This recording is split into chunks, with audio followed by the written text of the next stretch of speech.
Donc les amis, ici mon prof de conduite, comme vous savez, notre objectif c'est votre réussite. Alors cette vidéo, je vais la faire parce que j'ai eu des questions concernant comment faire pour freiner et rétrograder. Il y a des élèves qui se posent la question, qui disent j'ai du mal à doser le freinage et aussi le rétrogradage. Ils ne comprennent pas trop. Ça peut aussi vous servir pour la reprise première et comprendre comment freiner, à quel moment freiner. Ça peut aussi, alors je donnerai des petits exemples par rapport à la boîte automatique, mais c'est beaucoup plus pour rétrograder un véhicule en boîte manuelle. D'accord? Alors, je vais commencer déjà par une base. Je vais vous donner une base solide. La base que je prends souvent dans les exemples quand on parle de vitesse. Et dans la base, j'ai besoin de vous écrire certaines choses. Alors, déjà, pour commencer, on va écrire le nombre de vitesses que le véhicule a. Alors, on a la première vitesse.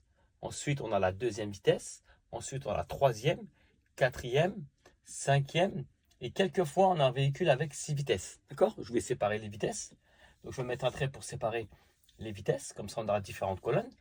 Et on va voir ensemble à quelle allure on peut rouler en première, en deuxième, en troisième, en quatrième, en cinquième et en sixième. Alors, comme vous le savez, hein, je vous rappelle la base, dans un véhicule normal type auto-école, une petite berline tranquille, les vitesses, quand on les passe, on passe toujours de 20 en 20, à peu près. Je vous expliquerai juste après pour l'éco-conduite, mais la base, c'est qu'on passe les vitesses de 20 en 20. C'est-à-dire, la première, c'est de 0 jusqu'à 20. Ensuite, la deuxième, c'est de 20 jusqu'à 40. Pardon, j'ai oublié de mettre le slash. Ensuite, la troisième, c'est de 40 jusqu'à 60. La quatrième, 60 jusqu'à 80. Si jamais vous avez que 5 vitesses, bah, c'est 80 ou plus. D'accord? Et si jamais vous avez 6 vitesses, eh ben, c'est de 80 à 100. Et la sixième, bah, c'est de 100 à plus. Ça, c'est les vitesses classiques. Maintenant, avec mon feutre vert, ou je vais utiliser le violet plutôt, avec le violet, je vais vous notifier les vitesses éco-conduite. Alors, comme vous le savez, c'est bien de rouler en éco-conduite et je vais vous donner les notes qui sont en éco-conduite. Alors, à la base, vous avez un contour, d'accord? Vous avez le compteur qui vous donne le nombre de kilométrage et vous avez un contour. Le contour, c'est pour vous donner le nombre de minutes que fait votre moteur. Le nombre de tours, pardon, que fait votre moteur par minute. On roule à peu près à 1500 tours par minute environ, d'accord? On évite de dépasser 2000 tours. C'est comme ça qu'on fait pour bien rester en éco-conduite. Je vais vous donner une vitesse moyenne, d'accord? Je dis bien c'est une moyenne. Donc la vitesse moyenne d'éco-conduite, c'est de 0 à 15. Ensuite, alors c'est un 5 ici, je l'ai mal dessiné, je vais le refaire. Ensuite, la deuxième, c'est de 15 à 30. La troisième, de 30 à 50. En quatrième, c'est de 50 à 70. La cinquième, c'est de 70 à 90. Et si on a 6 vitesses, on n'hésite pas à mettre la sixième et on reste quand même à 90. Ça vous permet de consommer beaucoup moins de carburant. Donc vous serez plus en éco-conduite et on pollue beaucoup moins. D'accord? Donc en noir, c'est les vitesses classiques et en violet, les vitesses éco-conduite. En ville, bien évidemment, quand on roule à peu près à 50 km/h. Donc je vais l'écrire en rouge ici. Alors je vais juste faire une petite case ici. Je vais nettoyer là. Alors en ville, je sais, il y a des rues qui sont limitées à 30, mais je vais parler d'en agglomération en règle générale. Le code de la route, il dit de rouler à 50 km/h. Alors quand on roule à 50, bien évidemment, il ne faut pas dépasser 50. On peut rouler entre 45 et 50 quand c'est fluide, quand ça roule bien. Quand il y a des bouchons, c'est autre chose. Alors si vous regardez bien, le 50, il se situe dans une de ces vitesses. Le 50 n'est pas entre 0 et 20. Le 50 n'est pas entre 20 et 40. Mais le 50, il se retrouve bien ici. Entre 40 et 60, on retrouve bien le chiffre 50. Donc, on pourra rouler en troisième. Avec l'éco-conduite aussi, on a le chiffre 50. On peut toujours rester en troisième. Et quand vous regardez en éco-conduite, l'éco-conduite commence à 50. Donc, vous allez me dire, on peut aussi, je vais l'entourer avec des pointillés, on peut aussi mettre la quatrième en état en éco-conduite. C'est vrai, hein. Mais vous n'allez pas le faire, vous, tant que vous serez en formation auto-école. Ne mettez pas la quatrième en ville. Pourquoi? Parce qu'en fait, déjà, si jamais vous avez un virage, une courbe que vous devez ralentir, eh ben, vous allez devoir rétrograder plusieurs fois. Par exemple, si vous avez besoin de revenir en deuxième, vous allez devoir mettre la 3, lever l'embrayage, ensuite la 2, lever l'embrayage. Ça risque d'être un petit peu compliqué pour vous. Alors, le mieux, c'est de rester en troisième. Et pour ça, il y a plusieurs choses que je vais vous donner, des raisons, pardon. Il y a des raisons que je vais vous donner pourquoi rester en 3. Alors déjà, il y a une chose que je vais vous faire comprendre à partir de maintenant. Il faut savoir que votre véhicule, quand vous rétrogradez, il y a ce qu'on appelle un frein à moteur. Alors, qu'est-ce que c'est le frein à moteur? C'est tout simplement le véhicule qui ralentit à son allure la plus basse. Sans freiner, je ne sais pas si vous le savez, mais sans freiner, quand vous lâchez l'accélérateur, votre véhicule ralentit déjà à la base. Il ralentit énormément. D'accord? Mais pas seulement. Quand par exemple vous passez de la 3 à la 2 sans freiner, hein, je suis en troisième, je suis à 50 km/h par exemple en troisième. À partir du moment, je ne freine pas, hein, j'appuie sur l'embrayage, je mets ma deuxième vitesse et je relève l'embrayage, mon véhicule ralentit. Le frein à moteur agit. Pareil, je suis en troisième, j'accélère à 50, je lâche l'accélérateur, mon véhicule ralentit. J'ai pas rétrogradé, hein, mon véhicule ralentit. Bah, c'est comme un petit peu un vélo. Je suppose que vous avez déjà fait du vélo la plupart du temps. Et ben, quand vous faites du vélo, quand vous pédalez, si jamais vous arrêtez de pédaler, est-ce que votre vélo va s'arrêter directement? Non, il va ralentir. Il va ralentir, ralentir, ralentir jusqu'à s'arrêter. C'est un petit peu le même principe. Quand vous lâchez l'accélérateur, votre véhicule va ralentir, à peu près comme le vélo. Sauf que lui, le véhicule, ne va jamais s'arrêter. Il ne peut pas s'arrêter. C'est impossible de caler. Le véhicule va toujours rouler, au contraire, à l'inverse d'un vélo. Il va toujours rouler, mais par contre, à sa vitesse la plus faible. Et c'est là où je dois vous donner la clé de la réussite pour pouvoir comprendre ça. Alors là, je vais prendre le feutre vert. Écoutez bien cette astuce. Une chose que vous ne savez peut-être pas, qu'on ne vous a peut-être pas encore appris, mais que nous, on va vous apprendre quand on est en boîte manuelle. Il faut savoir que le véhicule, alors les chiffres que je vais vous donner, je vais les arrondir à la dizaine supérieure. Il faut savoir que quand vous roulez en première vitesse, par exemple, même si je suis en première vitesse, j'ai accéléré à fond, j'ai roulé à 30 km/h, quand je vais lâcher mon accélérateur, vous croyez que le véhicule va s'arrêter. Impossible. Il va ralentir, oui, mais à sa vitesse la plus basse. Et comment savoir quelle est la vitesse la plus basse par rapport aux vitesses qu'on aura sélectionnées? Eh ben, c'est très simple, les amis. Vous savez ce qu'on fait? On a juste à rajouter un 0 derrière chaque chiffre. Exemple, là, le chiffre 1, la première vitesse, je rajoute un 0 derrière. Ça veut dire que mon véhicule ne peut pas descendre plus bas que 10. En réalité, ça dépend des moteurs, mais vous aurez une allure à peu près à 5, 6, 7 ou 8 km/h à peu près. Mais j'arrondis à la dizaine supérieure. C'est-à-dire que mon véhicule, en première, j'accélère à 30. Si je lâche l'accélérateur, faites le test avec votre véhicule, hein. J'accélère. Quand je vais lâcher l'accélérateur, sans rien toucher, hein, ni embrayage, ni frein, ni accélérateur, mon véhicule va redescendre à sa vitesse la plus basse, qui sera à peu près à 10. Donc, si on suit la logique, si je suis en deuxième vitesse, lorsque je vais lâcher l'accélérateur, mon véhicule va descendre à sa vitesse la plus basse. Vu que c'est la deuxième vitesse, je vais descendre à 20. En réalité, ça sera entre 15 et 17. En troisième, c'est 30. En quatrième, c'est 40. En cinquième, c'est 50. En sixième, s'il y en a 6, c'est 60. D'accord? Ce que je viens de dessiner en vert, c'est les vitesses les plus basses. En gros, pour résumer, je suis en, par exemple, quatrième vitesse. Je suis en train de rouler à 70 km/h. Donc, j'ai accéléré, je suis à 70 km/h. Je vais lâcher l'accélérateur. Je vais lâcher l'embrayage, je ne touche à aucune pédale. Bah, si je lâche tout, mon véhicule ne va pas s'arrêter. Il ne va pas caler. Il va ralentir tout seul jusqu'à atteindre 40 km/h. Pourquoi? Parce que je suis en quatrième. Je fais la même en troisième.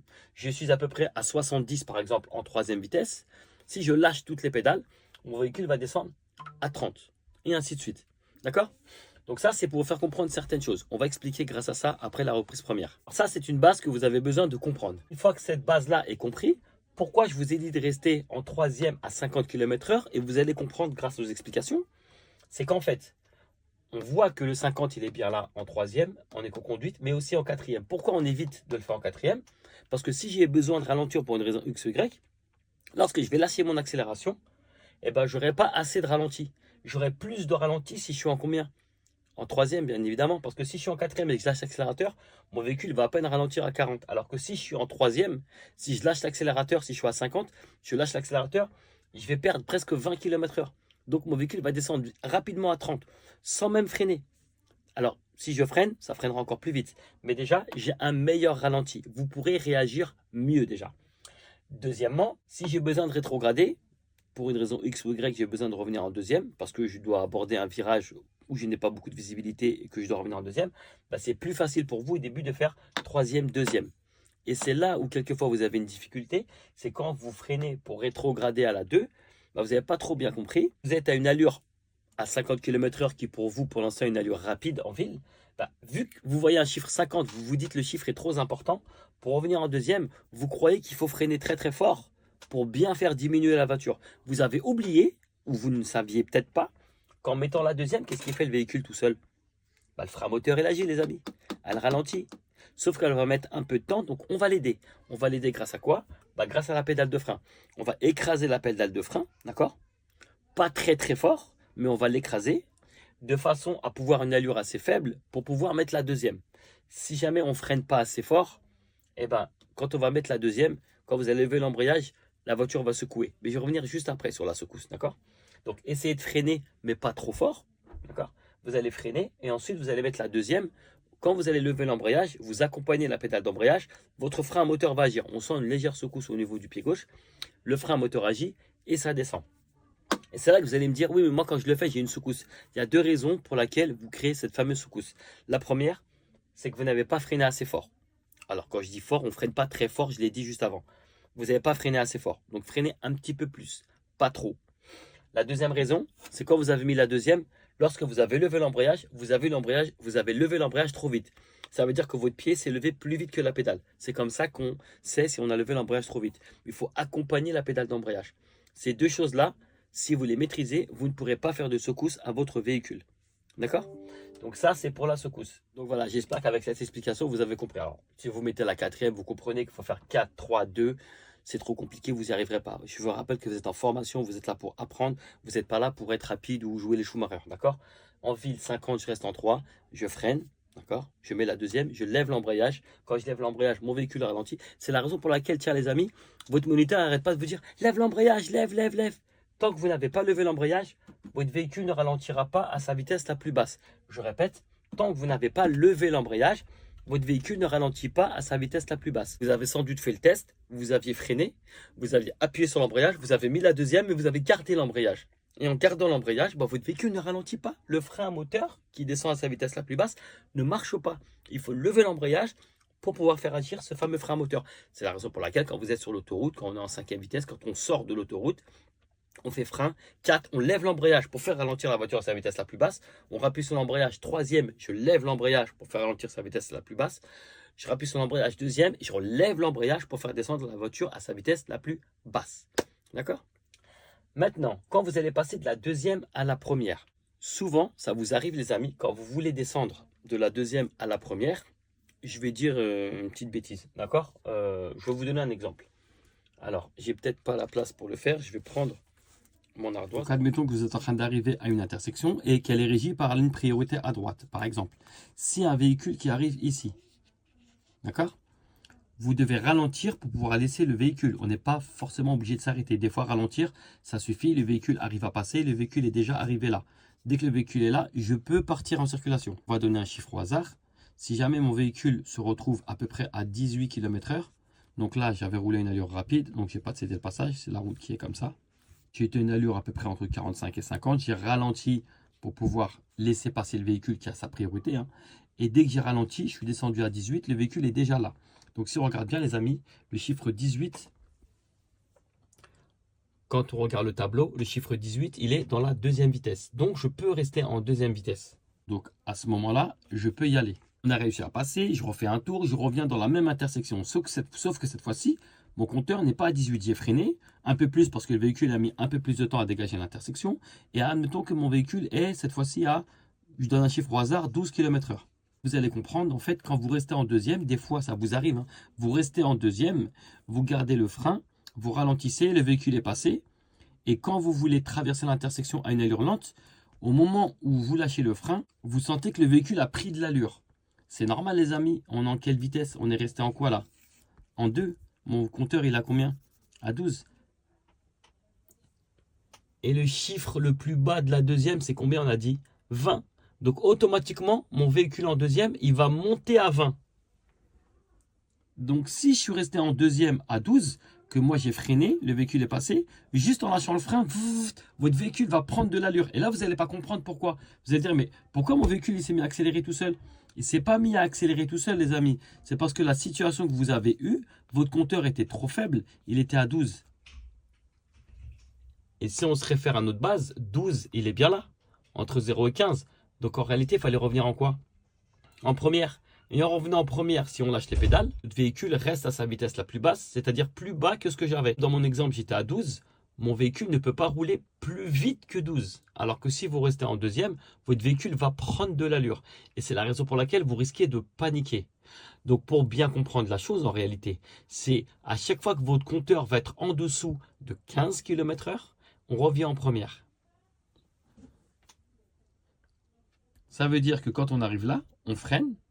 Et si on s'aperçoit que notre véhicule vibre, c'est le moment où ça nous dit attention, mon allure est plus basse que ce que tu me demandes.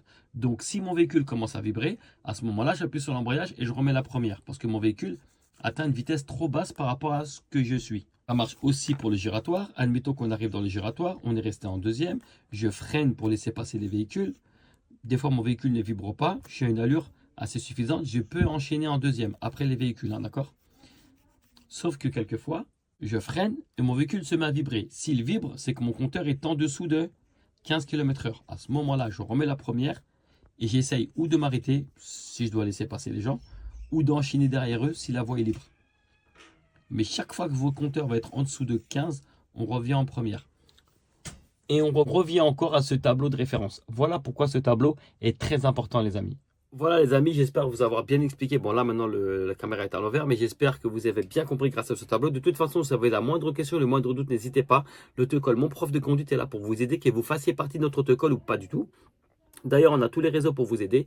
TikTok, Snapchat, YouTube, Insta, tous les réseaux sociaux sont là pour vous aider. On a plein de vidéos explicatives pour vous aider à obtenir le permis dans les meilleures conditions les amis et du premier coup.